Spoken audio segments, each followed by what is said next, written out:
Imagine when you share your darkest hours, they become someone else's light. I'm Jennifer Lee, a global community storyteller, host, author, and survivor, guiding you through genuine, unfiltered conversations. Together, we break the silence, shatter stigma, and amplify voices that need to be heard. Each episode stands as a testament to survival, healing, and reclaiming your power. Listen to I Need Blue on Apple Podcasts, Spotify, YouTube, or your favorite platform. Learn more at www.ineedblue.net. Trigger warning: I Need Blue shares real-life stories of trauma, violence, and abuse meant to empower and support. Please take care of yourself and ask for help if needed. Now let's begin today's story. I received a letter from a listener. It read, "A few months ago, I went to a conference. Hundreds of people, tons of helpful information, and great energy. It's also where I met Creepy Guy. I will share the rest of her story shortly. Travel can be exhausting and stressful, dealing with the cost of plane tickets and hotels, planning every detail, packing all of your essentials. But as much planning and preparing we do, we never plan for danger. We plan for what is expected, not what is unexpected." Meet Mike Dandridge, an experienced security professional. He has over 20 years' experience in executive protection, travel security, global security operations, international travel, and crisis management. Now, he dedicates his time to help women think safety. He created an online course, Travel with Confidence, for women traveling solo to create a safety plan for themselves to confidentially react to potential risks. I want to add, the tips and advice given today are not limited to times of travel. Situational awareness is key in any situation, and honestly, this awareness begins at home by incorporating safety habits on a daily basis. Mike, welcome. Well, thank you, and thanks for having me, and happy to be here. Oh, I am so thrilled you are here as well. And let me tell you, this is right on time. When I received this letter from the listener, and then I got connected to you through a mutual friend, I was like, it was meant to be. Excellent. Yes. And I'm really looking forward to where our partnership will go in the future, because I think together we have some great opportunities in front of us. Absolutely, yeah. I'm looking to see whatever we could do together to make a difference, make a huge difference. Absolutely. So let me get started then. I want to share with you, because I've told you very little, I want to share with you the letter the listener sent me. And then from there, I want you to pick it apart. Sure. Because what this individual went through, a lot of other people have gone through as well. And you are here to help us to make sure we handle those situations so that it is a positive outcome. Like our listener, it was a positive outcome for her. So I'm very happy and thankful about that. Good. In the letter, it stated that she had gone to a conference, which a lot of us do. And while there, she met a gentleman who was in the same field of work that she was in. So he was also there for the conference. So this wasn't some random guy that just was hanging out in the hotel. When she met him, she said there was this kind of like a creepy feeling about him. You know how sometimes our instincts are like, something's not quite right about this here. But she was aware of that feeling, but also she kind of shelved it. Well, she wrote as she was in this conference, in different meeting rooms and everything, he would kind of appear. And it was odd to her. It started to become noticeable that he was near where she would be. The next day, Fortunately, she did have a friend coming, and so she met up with him at lunchtime. And that evening, they went to a happy hour within the hotel. It was sponsored by the organization that put on the conference. And in walks, as she refers to him, Creepy Guy. Creepy Guy makes a beeline for her table, sits down, looks at her, and says, "Hi." We're going to call her Pam for the sake of this. "Hi, Pam." And Pam said she just was like, "Hi." She was watching her friend observe Creepy Guy's behaviors. You know, we all watch our friends to see what they think, right? Right. So she asked her friend, she was like, "Do you think he's creepy?" And he says, "Yeah, there's something not quite right about him." And she wrote that they both observed him talking to other women, but he wasn't really engaged in the conversation. He was more engaged in what he was looking at. Like, he lacked self-awareness, I suppose you could say. That was both of their observations she wrote in this letter. The next day, they noticed him in the morning. He passed them. And Pam said she had put her head down because at that point, she was becoming very aware when he was in her presence, and it was making her very, very uncomfortable. So her friend watched Creepy Guy go by and was like, "Wow, he just watches you the whole way." She was like, "You know, I have a party to go to tonight. I think I'm going to head home." And this is about 12:30 in the afternoon. Okay. They had passed Creepy Guy. So in her mind, she was like, "Okay, I can go to the elevator and, you know, he's nowhere around me." And this particular hotel, she said, like many hotels, to get the elevator, you have to go through the hotel lobby, out the back of the hotel, and then catch an elevator and go down underneath the hotel. Probably not the safest setup, but it is what it is, right? We don't decide how the building is set up when we go to it. We deal with Exactly. we deal with what it is. Right. She says goodbye to her friend. She said she was headed through the lobby, and off to her left was Creepy Guy. And immediately she was like, "Well, how did he get past us? Like, we don't know how we missed him." She kind of sped up. You know, it's like she put her head down, she said. She kind of sped up and made it outside. Hit the elevator door button. 2 women came. The 2 women got in the elevator. Pam got in the elevator. The doors were closing. She was looking down at her phone, and as the doors are almost closed, all of a sudden she sees feet. It was like a movie. She said it was like a movie. There was nobody there, and then all of a sudden, boom, there's like feet. And she looks up, and she said her eyeballs must have popped out of her head, but there's Creepy Guy. He's literally pulling open the elevator doors, turns sideways, and gets in. Pam said there is another set of elevators right there, so there was no reason for him to have to get in this elevator. Wow. So she said that now it's Creepy Guy, the 2 girls, and her in this elevator. Creepy Guy looks over at Pam, so looks past the 2 women, looks over at Pam and says, "Did you have a restful evening, Pam?" Okay. Wow. Yeah. And she was like, yes. And Pam has no idea where this question came from, but she's like, "Are you leaving?" And she said he kind of stuttered. So, like, it was as though Creepy Guy was not expecting a question, an interaction, right? And he responded, "I'm going to my car because I'm thirsty and I'm parched." Ooh, okay. And everything in her went off at that point because she walked through a hotel where there is free cold water everywhere. Right. And this is Florida. So you're going to go to your hot car to get a water. Right. She was like, no, you know, everything in her was like, this is not okay.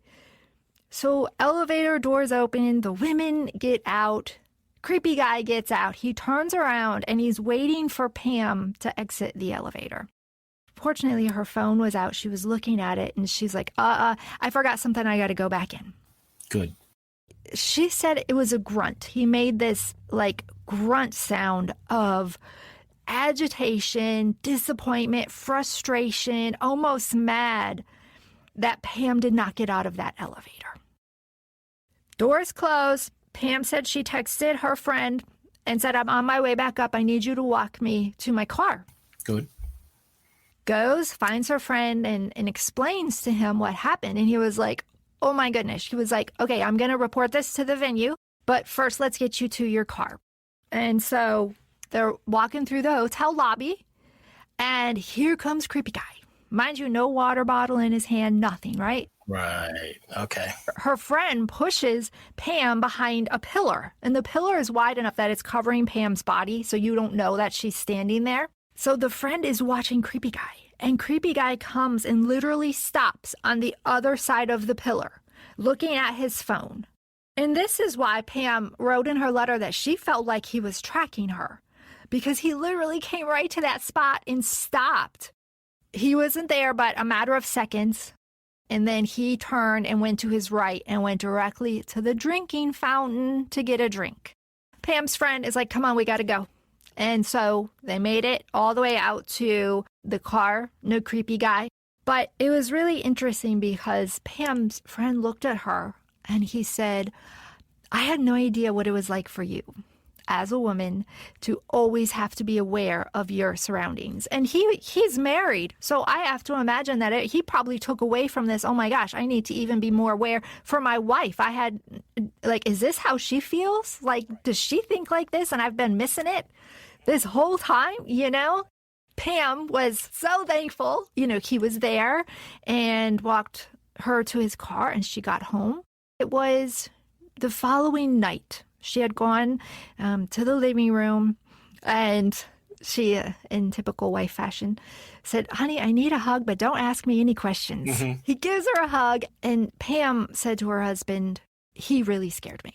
Right. Like, he really scared me. And at that point, Pam said her husband encouraged her to report it to law enforcement, which she hadn't done. Her friend did report it to the venue. And they said they would include it in the debrief. I don't necessarily know what that means, but you can probably explain that to us. So Pam did call the local county's sheriff department. It was their jurisdiction, and had a great interaction, she said. The one takeaway she was given was that it is okay to say to someone, you are making me uncomfortable. Absolutely. Yeah, that it is okay. So I think that's an important takeaway. In Pam's situation, there was no, quote, crime committed, but what they did is they took all of the notes, they created an incident report, and they told Pam, you know, because it wasn't in Pam's hometown, but they said, if you start to see him at your grocery store, you know, at other places where you hang out, then you need to call your local sheriff's department and you give them this incident number and they'll already have all of the information of when you first reported this incident. Okay, good. And so I reached out to Pam last week just to get an update, and she said that she has not seen him anywhere, but she did learn a couple of things. And a couple of things were brought to the forefront, and so I'll be really curious to have your thoughts on this as well. But we teach our children stranger danger. Mm-hmm. Don't talk to strangers. Don't get in the car. Don't give out your personal information. Don't tell them where you live. But as business people, me included, I have a podcast. I'm a content creator. I give out my social media like it's nothing. Mm-hmm. Yes. I used to tag myself where I was. After I talked to Pam, I don't tag myself anymore. I've become more aware of what I post and what I post. Mm-hmm. Yes. She learned that Creepy Guy was able on Facebook to follow her business page, and she was not able to block him until he actually likes her business page. Okay. He had to have some type of interaction, yes. Yes, he can comment on pictures, posts, whatever, but until that guy actually likes her business page, she cannot block him. Okay. Yeah. She blocked him off, you know, other social media things that she could find. So I know that was concerning, but it's a public forum. Mm-hmm. Absolutely. You know, you're putting yourself out there. So my thing after talking to her is I just need to be really more aware. Absolutely. Of what I put out there. That's Pam's story. I mean, as you know, I'm a survivor of armed robbery and abduction, but I find that story is probably way more relatable to people, to where they're like, oh my gosh, I know exactly how that feels. That just happened to me. And I'm excited for you now to look over that whole little timeline and give me your feedback on what you saw from your perspective. I think what struck me first was intuition. Something was off. Something didn't seem right about him. And so that took alert level to another higher level, so that now it's, I got to keep this person in the forefront. But the one downfall, which a lot of people will do, is somewhat dismiss it, because you don't want to be rude. You don't want to be mean. But first thing I tell anybody that I interact with, and I repeat it to myself every day, is your security is your number one priority. It's none of anybody else's business, or don't care about their feelings. Your safety is number one. So that was that one little, oops, Pam was getting ready to dismiss it.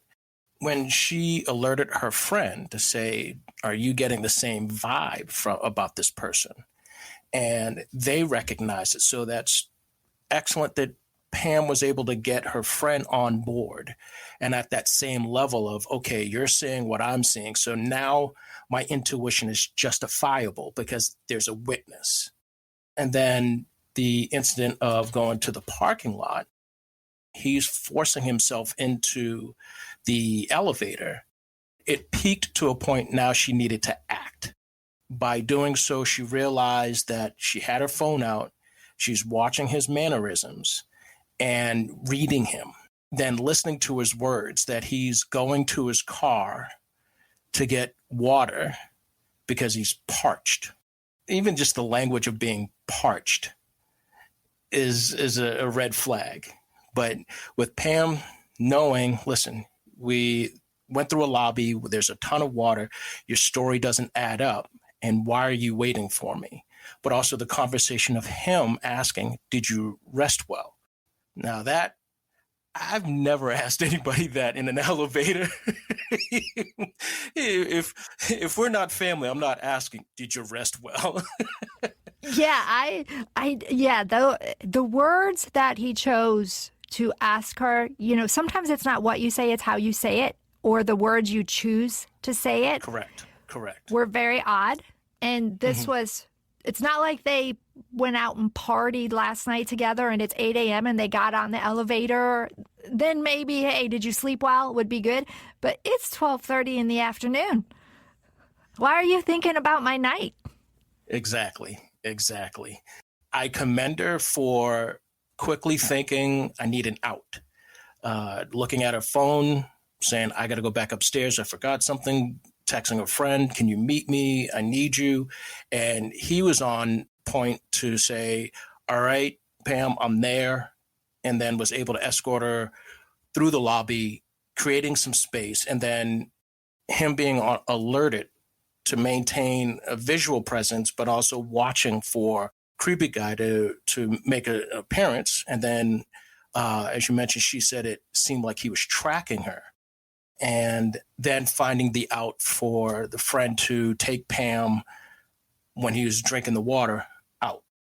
When the friend notified the event staff, which they would do on a debrief, so what went right, what went wrong, with the friend notifying them, they can do a check on what their safety standards should do to improve the customer experience, but also notify the hotels or go through their guests, the attendees, to figure out who this creepy guy is, and then may kind of slowly pull him off the invite list.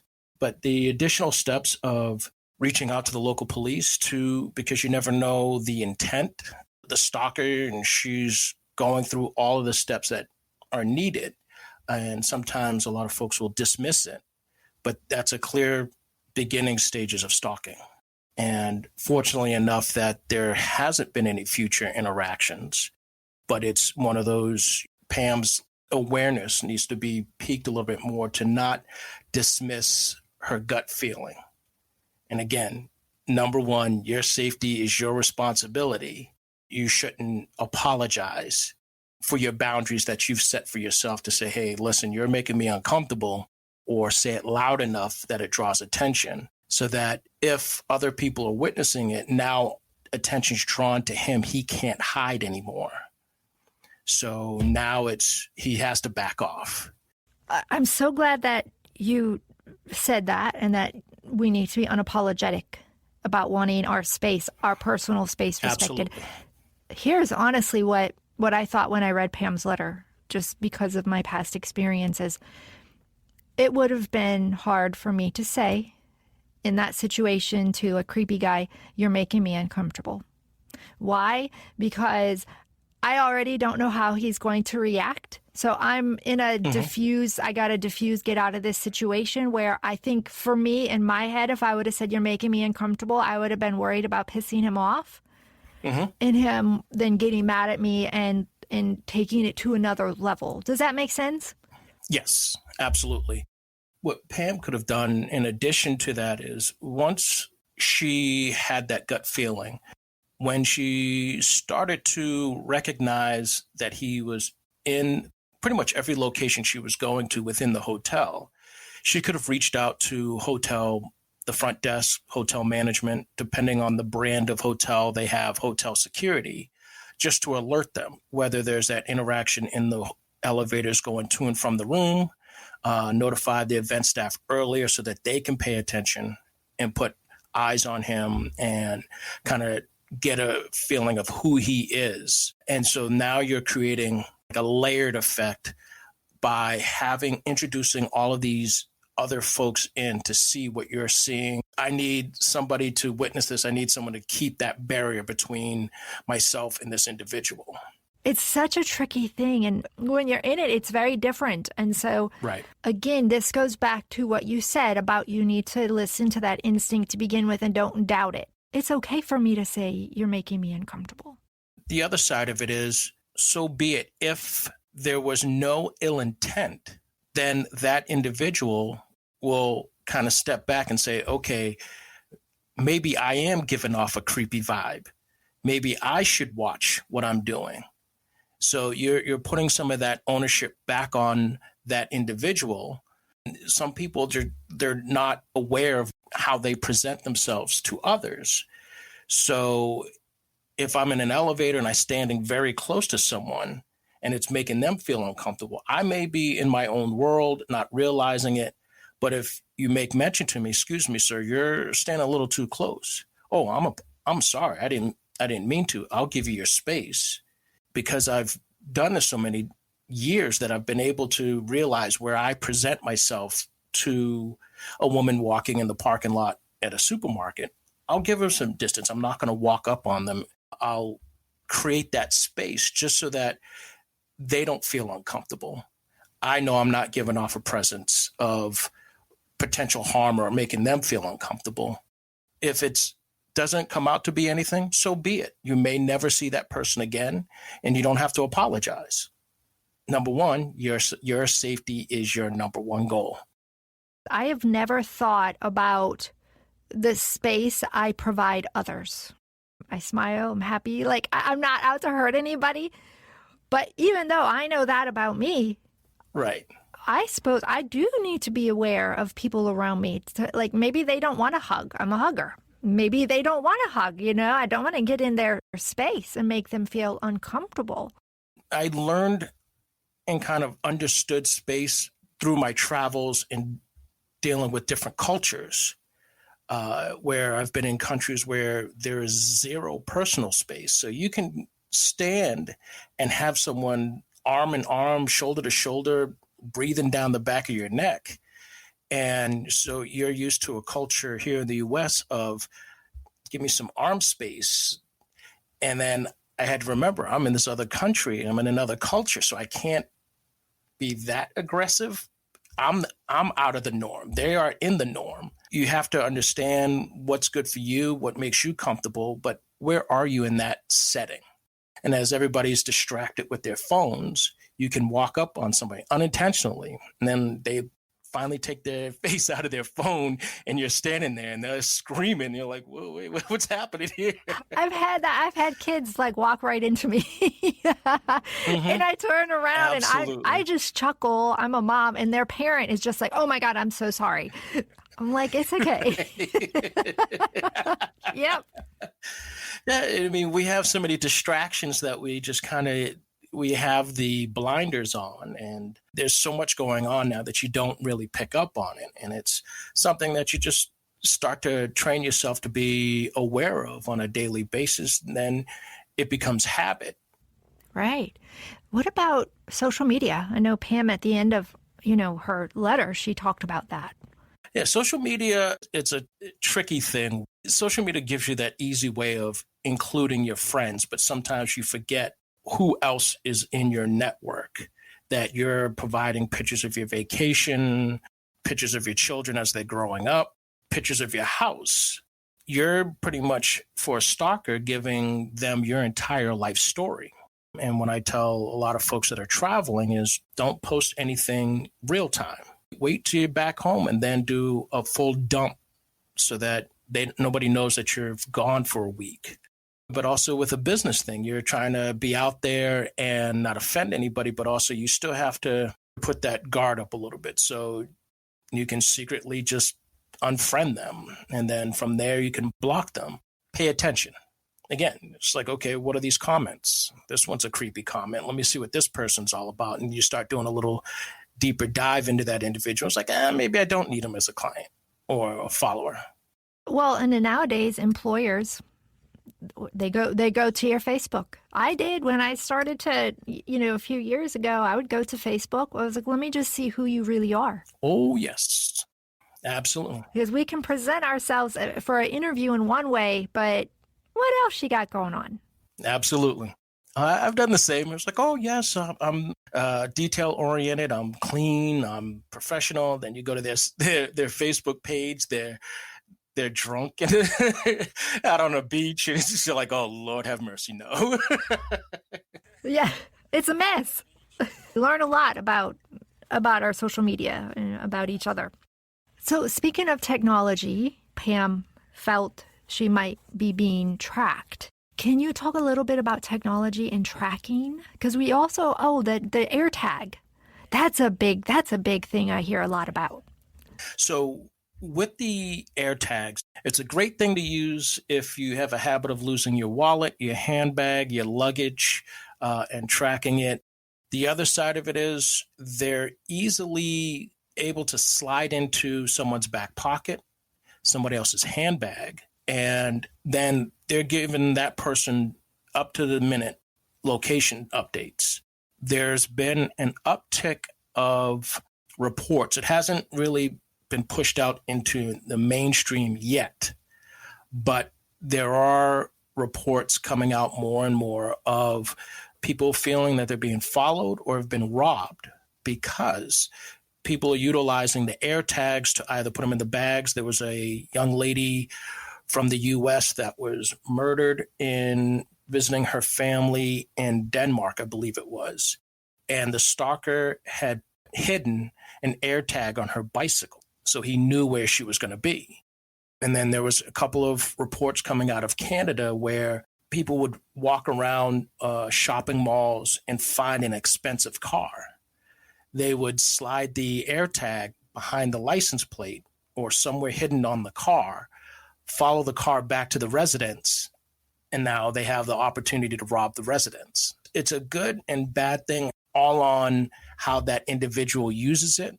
Apple has utilized a safety feature where it will notify you if there's another AirTag within your vicinity or following you. So should state something is following your location.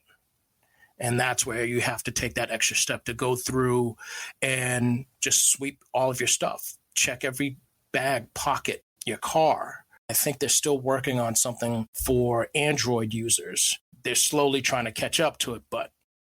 Yeah, I've had an iPhone for I don't know how many years now.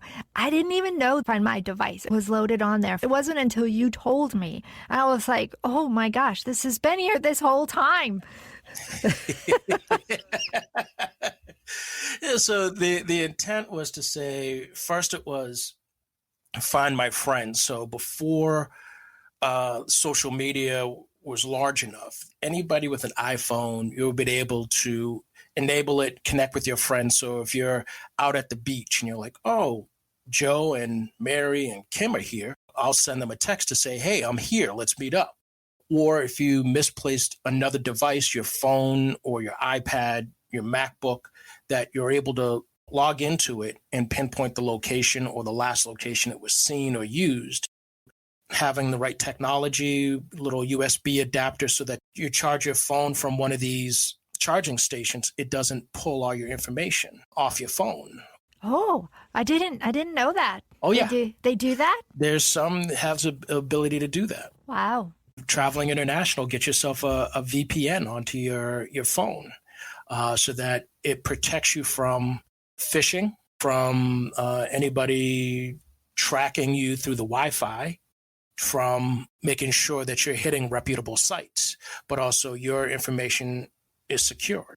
When I was traveling throughout China, I made sure that the VPN was on. I knew a couple of times when you hit a certain site, you can start to see it like thinking, and you're like, this is getting downloaded somewhere. It's time to come off of this. So it's come off the Wi-Fi, shut it down, and then reboot it that way.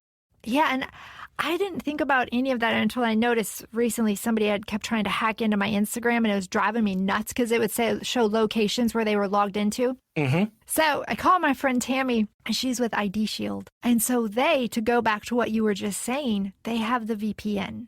And I was like, well, that's perfect because I didn't even really know what that whole thing was. You know what I'm saying? I was like, oh my God, that's one more thing I have to learn, really. I just learned about the app on my phone, this Find My Phone thing, and now you want me to get a VPN? So that's where you see these commercials of being on a public Wi-Fi. It's an added layer. There are a lot smarter people out there than I am with the technology that has that capability to figure out how to jump on other people's laptops, phones, whatever, if you all share on the public Wi-Fi. So I have my phone set up. As soon as I come off of my Wi-Fi, the VPN comes up and it'll say this is not a reputable site, or it gives you all kinds of warnings just to make sure your phone is protected on what you're searching. That's great. That is all wonderful advice. And I know you have a lot more. Oh, yeah. So let's talk about some tips we can use to be safe. Situational awareness is the foundation to all safety practice. It's something, what I found, that wasn't taught in the general public. Military, security, police, and government officials are trained and educated in it, but there isn't any class you can take, or it's not taught in the schools. Being aware of your surroundings, understand what's normal for you. Understand and learn, like we spoke before, about your instincts. Your gut's going to tell you something's not right. You don't really need to understand why at the moment. It's something stands out. To understand what I mean about situation awareness, being aware of your surroundings, take a step outside your front door. Look at the cars that are parked on your street, your neighbors moving around. Do you know when the busy times are, when people are leaving to go to work or coming home from work? What time does the mailman show up? What time does the UPS guy arrive? And they usually come through by a set time.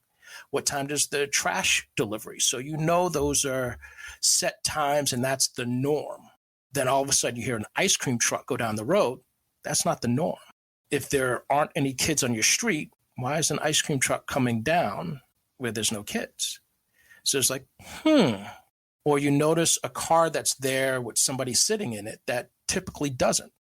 Walking, traveling, commuting, whether by train or bus, going to and from work, just put the phone down. Keep your eyes up. Look around. Who's around you? What are they doing? What are they saying? If you have headphones on, take one headphone off one ear so you can at least hear what's happening, especially during running. If you're out walking or running, keep one ear open so that you can hear if a car's approaching you. A dog is barking and coming at you. People walking up on you. And don't be afraid to make eye contact. You don't have to hold it. It's, I'm letting you know that I see you, and I'm making a mental note of you or the car or of the incident. But also, how do you fit into that current situation? Are you giving off the appearance of being a soft target? Meaning, as a predator, I'm going to say you don't look like you're going to scream. You're not walking with confidence. Your head's down. You have noise-canceling headphones on walking down the street. So, you could be an easy target. Harden yourself, meaning walk with confidence, but also play the what-if game. Ask yourself questions of, what if this were to happen? You start to build a mental response. By doing so, you're mentally preparing your body and your brain to react. So you don't freeze, or if you freeze, it's for a fraction. Your reactionary time will reduce. So that's some easier tips. I mean, I'm hitting it at a very high level. I mean, there's so much. You could be here for days just going on. Well, this is fun. So, we could do it again. I'm ready. Like what you just said makes so much sense. But on the same token, my other side of me is saying, doing that is like having a very uncomfortable conversation with yourself. Absolutely. Because you're acknowledging that, hey, I could be in danger. You don't want to think about that, right? That bursts our whole bubble of, we live in La La Land and everything else. And then all of a sudden, no, we need to practice. And it's not just for women. This is everyone across the board. I have two things, and I'm just going to say them both right now so I don't forget. Number one is I want to go back and I want to talk about what Pam should have done if, let's say, Pam was alone in the elevator and creepy guy actually went to attack her, what she could do in that situation. But I loved that you said, go out to the end of your driveway and look around and become aware. I had a discussion with a law enforcement officer, and we had put cameras up on our home. And he said, cameras are great, but the one thing that a camera can potentially do to a homeowner is make them less aware, because now they're relying on the camera to pick up everything, and they're not paying attention so much. Do you find that to be the case? Yes. People are looking for the quick fix, and instead of saying, what should I be doing? I put cameras up. That should fix everything. No. It's like folks that are looking for a diet. I'm taking aerobics, so I should be 50 pounds less. No, you're still eating the fried chicken and the pizzas and having a beer every night. No. So the camera should be used as a first layer to deterrence. Right. A deterrence, but then give you an opportunity to start your plan. If a camera goes off, you get a notification, something's up. My alert level should be at another level. If it's 11 o'clock in the morning, okay, that could be the mailman. This is the right time. But if it's at 10 o'clock at night, something's wrong. So now it's get yourself to another alert level, start a plan of action, turn on all the cameras to see what's going on, but either ready to call 911, make some noise that's drawing attention, some of these cameras have the sirens on them, and that will deter someone. So be it if it's an animal, the animal's going to run off, but you're getting yourself in tuned to create a response instead of just saying, oh, I have it, I'm safe. Great, thank you. Absolutely. For Pam in the elevator, she could hit the alarm button on the panel, and that rings an alarm in the elevator. Some have a intercom that goes from that elevator to either the security front desk or the hotel desk or a call center for the elevator. That'll get somebody on the line to say, okay, something's going wrong. If she has her phone, she can try to dial out, or you have to go to fight or flight, and it's time to throw some hands and do whatever you need to do. And that's where some folks should take some type of self-defense class to understand your capabilities. And when it comes to an incident like that, it's by all means necessary. You kick, scream, bite, punch, poke, whatever you can do to protect yourself. Keep them in front of you, hands to the face, push your fingers into his eyes, into his nose, pop the ears, dig the fingernails behind the ears, because those are soft tissues. You can rip an ear off. And I mean, it sounds grotesque. When you're fighting for your life, you don't really care about gross. Exactly. I mean, there's different techniques and to get out there and learn that some people, what they see from TV, they think that's fighting. No, you can do some damage when you have a little confidence, but you understand what some of the pain points are on your attacker, the weak points, going for joints, and it make a lot of noise. Keep screaming because that's going to draw attention. And then it's just fight like hell to do whatever you need to do to get yourself out of that situation. Just don't give up. Just keep going. Even if you're tired, keep going. When is the first time you ever felt afraid? Like somebody was in your space and you were like, no, this is not okay. Do you remember that moment? I think it was as a little kid. I was riding my bike and at the bottom of my street, and this older teenage kid was kind of walking around, and he was like, hey, I like your bike. And I'm like, thanks. But then he started to approach me, and I was just like, I didn't know what to do. I mean, I think I was about 7 or 8. And then he was just like, I really like your bike. So I'm like, all right. And then he was like, I think I'm going to take your bike. And I was like, I don't think so. And I go, this is mine. And so we kind of went back and forth, and I started screaming. And fortunate enough, a friend of mine was riding his bike coming down the street, and he saw what was going on, and he screamed for his older brother. And the kid ended up running off, and I kept my bike. But from there, that's when it's like, okay, my alert level needs to go up a little bit more. I didn't like that feeling of when I was younger, and it's like, no, you're not taking anything of mine, whether it's my bike, my car, your friends and family, and I will posture so that I'm going to make it very difficult for you to get into my circle. Let's talk a little bit about you and what you have done in your past with the extractions and whatever you can share that's not top secret. Worked with corporate America and helped build an executive protection team. It was me and another individual that we were tasked to kind of improve what was pre-existing and take it to another level. We had this crazy training that similar to what some of the Secret Service would go through and anybody within that protection level would deal with.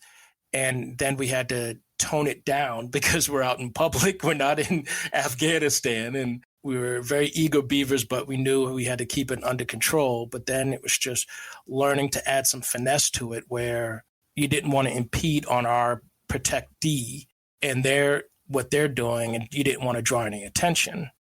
My career spiked where I was given the opportunity to do a lot of traveling. And I was able to travel throughout the world. And part of that helped build my skills were doing advanced trips. There I was supposed to go out and make the connections. I'd learn the hotels, get the cars set up, walk through the airports, understand what was needed to go through customs. I would go to the hospitals and check out the international clinics to see the quality of the hospitals and meet with some of the international doctors so that if it was hey, this is a great hospital, Western style medicine, they have the capabilities to meet our expectations, great. If not, then we would look for another hospital, a secondary hospital, or create a contingency plan to go to another location if it was required to. Part of it was going out by myself, so I had to come out of my shell to be like, okay, I gotta wheel and deal with some of these folks here. And I remember my first trip to Poland, Warsaw, Krakow, and Katowice. And I was like, okay, all right. I was like, I had my little cheat sheet of Polish things to say. Pierogies! Exactly. So I'm like, okay, all right, I got to do this. I got to do this. I got to do this. And I made friends with our driver. We were driving, and I had to try to get him to understand why I needed to go to the hospital. He's like, are you sick? I'm like, no, I just need to go. Why, are you hurt? I'm like, no, I just need to go and understand it. So we broke down the barrier, but then it opened up to being able to meet with some of these hospital directors, getting a full view of the ER, the ambulances, then understand the process in the event of an emergency, what we need to do or what we should do. From there, as I continued my travels, I was able to widen my bubble, so to speak, of how comfortable I started to get moving around in the countries, moving around solo, interacting with different hotel security directors to customs agents to embassy security heads, and getting a full intel of what's going on in country that you can't really see back home. And then being able to format a plan, which we had a binder and it was just full of information. And it's like, okay, I got to take all that information, put it in my head so that if there was an emergency that I was able to respond very quickly. And I knew what the process is. And then I could reach out to my additional resources to say, hey, it's time, we got an issue.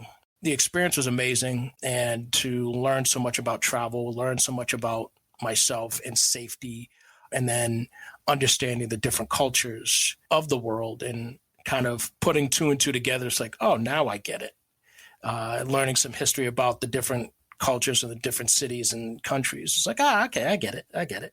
And running a couple events in other locations where we did the proper advance work.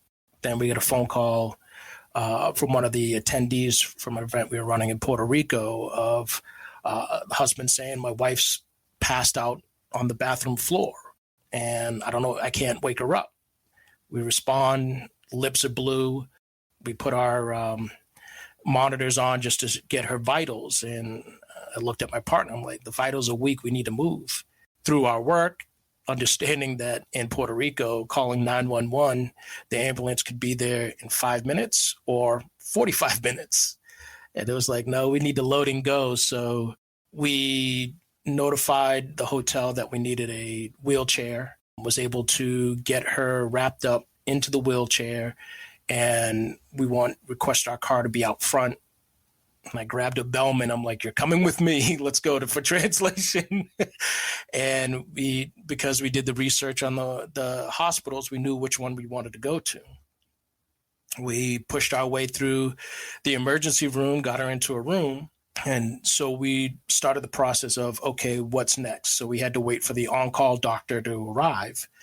And in the process, they were doing some tests, and they stated that they thought something was wrong with her gallbladder, and they wanted to do surgery immediately. We're like, no. And so we reached out to our resources to have a helicopter ready to fly out of Miami-Dade to pick her up and bring her back. Fortunately enough, the doctor arrived and stated that she was just dehydrated because coming from the north here in Boston to Puerto Rico, she was feeling everything. She wanted to go play tennis. She wanted to go to the spa. She wanted to sit out at the beach. She wanted to do anything and everything she could possibly fit in. But the one important thing she forgot to do was drink water and have something to eat. Several of those different experiences have kind of shaped you to kind of like, okay, think outside the box and have a plan in place, keep those wheels spinning. So if something were to go bump, then you're like, all right, this is what we need to do. So who would your typical clients be? A couple of clients are families now that need an extra layer of security or guidance to make sure that they're keeping their family name out of the media or healthy, safe, and they're high net worth folks. Then it's what I've been doing is working more with like the children as they start to go off to school and come out of their parents' shelter to say, hey, this is what you need to do. keep an eye on this and kind of educate them as well of you're going out on your own.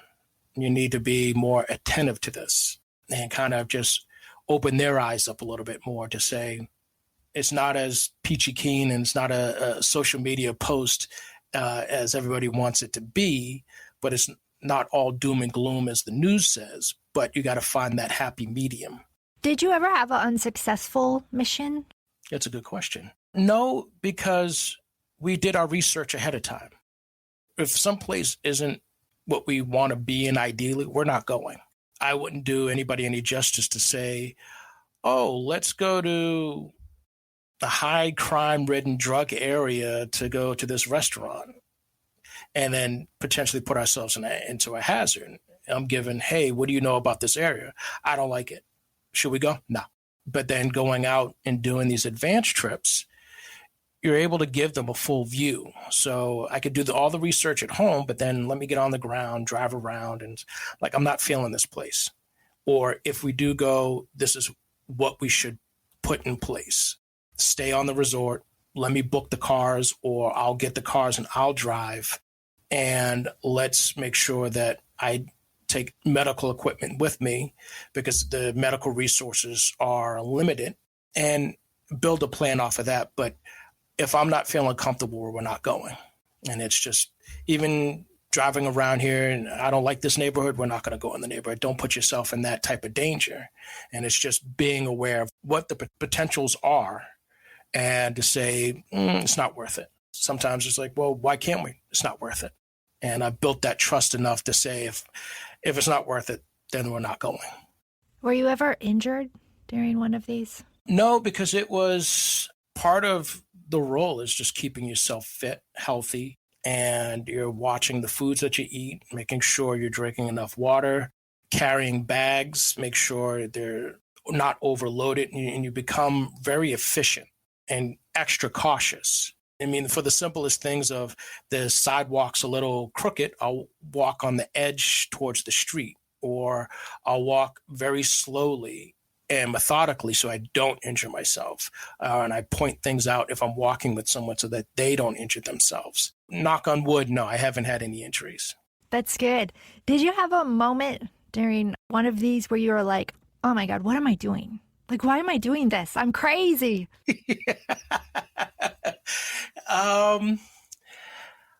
Let's see. I'm trying to think. That's a good question. I haven't even thought about that one.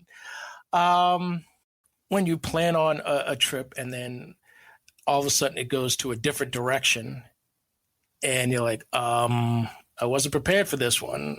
And then it's like, I have lack of sleep and I'm beating my body up. That's the point where you get to it sometimes, but it's like, all right, suck it up, buttercup, let's go. And you just tough it through. And, but also I always looked at it as, I looked at everything as an adventure. It's a learning experience, whether I'm learning something about the area, about my client, or myself. And it took the misery out of things, or standing on my feet for 15 hours takes the misery out of all that to say, well, this is an interesting experience. This is a location that I would have never thought to go to. You kind of just change your mindset to make it a better experience. Or you just say, my feet are killing me, I need to buy some new shoes. Now my wheels are spinning. What are some comfortable shoes that look dressy? So it's you don't want to get yourself going down a negative mindset, because it just makes everything else, like as they say, misery loves company. So everything else miserable just starts attracted to you. So I'm like, no, it's all good. It's all good. So let's find a happy point about this. But then sometimes you're like, why am I really doing this?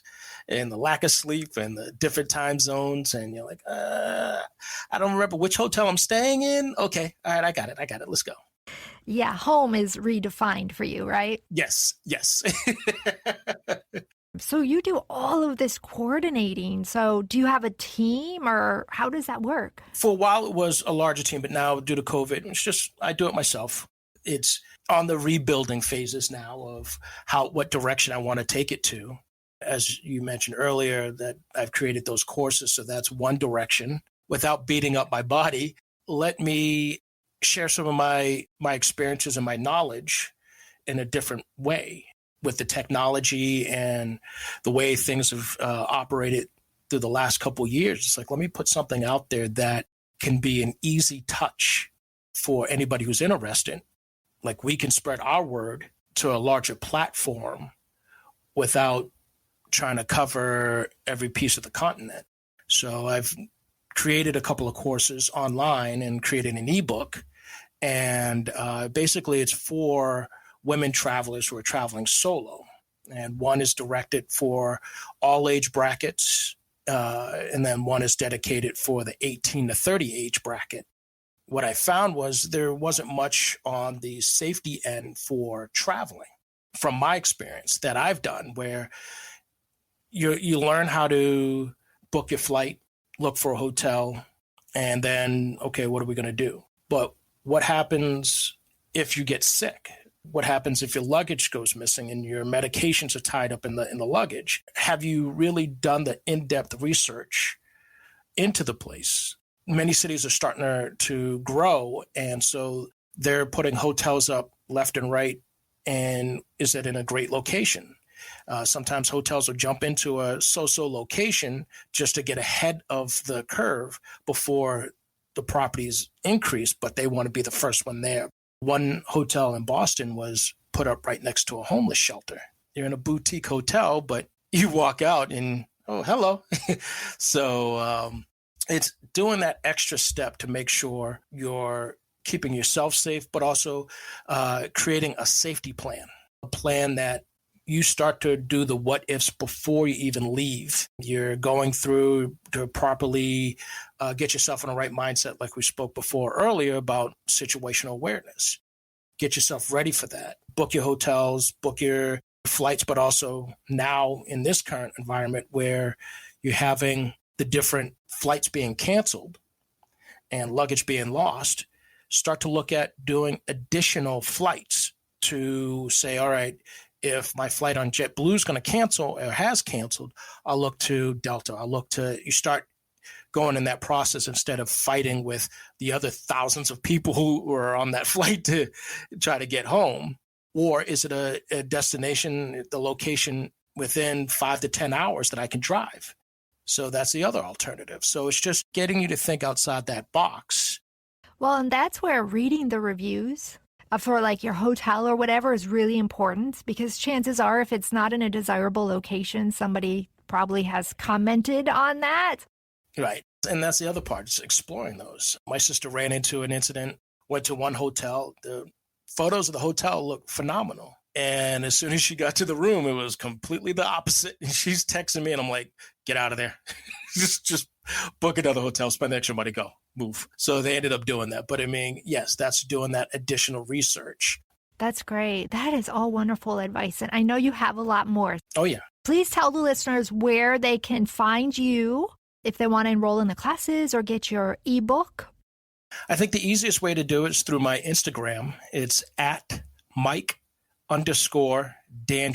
D as in David, A-N, D as in David, R-I, D as in David, G-E. There you'll see some of the content that I'm posting on travel safety. But if you go into my bio, there's a link there that'll take you to all the information from the courses, ebook, to future workshops that I'll be planning, and my website. I love it. Final thoughts. I think Pam did the right thing on listening to her instincts to alert a friend, to get a secondary support system to say, yes, I'm thinking the same thing. Are you seeing the same thing? Then utilizing the situational awareness and staying alert. Don't be afraid to put your security over anything else. That's number one. If you have to apologize later down the road that if it was no ill intent, so be it. You may never see the person again, but don't downplay your instincts. Keep yourself on a level, stay distraction free, walk with confidence, and educate yourself daily on new things. What is it? What does traffic look like? What does your neighborhood look like? By doing those steps, you'll start to figure out what isn't normal for you. And then it's time to pay attention or go through the what if game to say, what if this were to happen? What am I going to do? And you start doing that mental prep. To keep it easy is by just doing those simple things, just a mental prep, learn your surroundings, and just work on your confidence level and what you're projecting out to make yourself a harder target. And that it is okay when you're out and about at a conference or traveling to make reference to your husband or your boyfriend. Absolutely. Even if they're not there, it's better to let people believe that you are not alone. Exactly. And even it's like if you have to make the fake phone call. Oh, hey, honey, I'm in the elevator and do you have the boys with you? So now it sounds like, oh, okay, this one's, they have a crew of people waiting for them. So I'll just mind my business. Absolutely. Thank you so much, Mike. Well, thank you for having me. I appreciate this conversation. Absolutely. I appreciate it too. I've taken away so much, and I know the listeners will too. I thank you for being my friend. Yes. Again, thank you, Mike, for being my guest. This is Jen Lee with the I Need Blue podcast. Thank you for listening today. I can be reached at www.ineedblue.net. And remember, you are stronger than you think.